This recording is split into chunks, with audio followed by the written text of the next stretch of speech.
សូម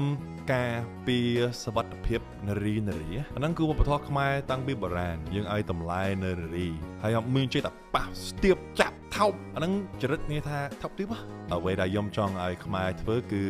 កុំឲ្យយើងធ្វើដូចនៅថែគេរៀងរំបែកស្លួយផឹកសវងដូចជាក្លឹបតែម្ដងប្រទេសវងរំស្ទើរតែដោះអោអីចឹង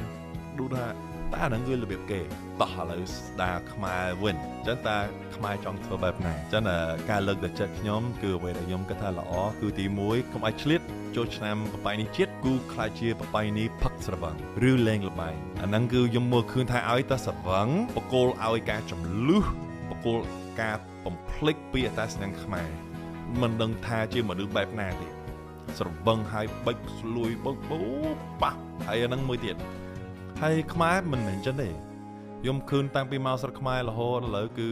វប្បធម៌គេនេះផ្សេងគេធ្វើមិនគេធ្វើទៅប៉ុន្តែស្រុកខ្មែរឲ្យតម្លៃគ្រប់សិទ្ធិនារីចឹងដែលខាត់ហើយខ្ញុំឃើញ comment មួយចំនួនថាមកពីគេចង់បានបើគេចង់បានគេនឹងនិយាយប្រាប់គេនេះមិននិយាយប្រាប់អត់គ្រាន់តែស្លៀកពាក់ស្អាតបាតជិះតាមផ្លូវមិនផ្លាក់ដាក់ផ្លាក់ថាសុំប៉ះសុំស្ទាបសុំថោកចឹងតែខាត់ឲ្យប្រុសយើងបាទកុំឆ្លៀតឱកាសមានវិន័យគ្រប់គ្រងលើខ្លួនឯងផងតែបើអត់ផឹកមានមនុស្សរាប់អានជាមួយអត់ប្រហែលជា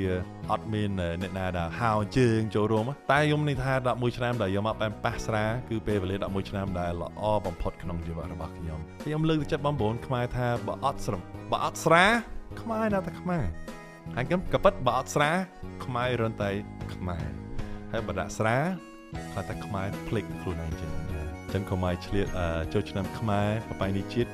ខ្លាចជាចូលឆ្នាំផឹកសវឹងលីលើធ្វើអីដែលមិនសមនឹងខ្មែរ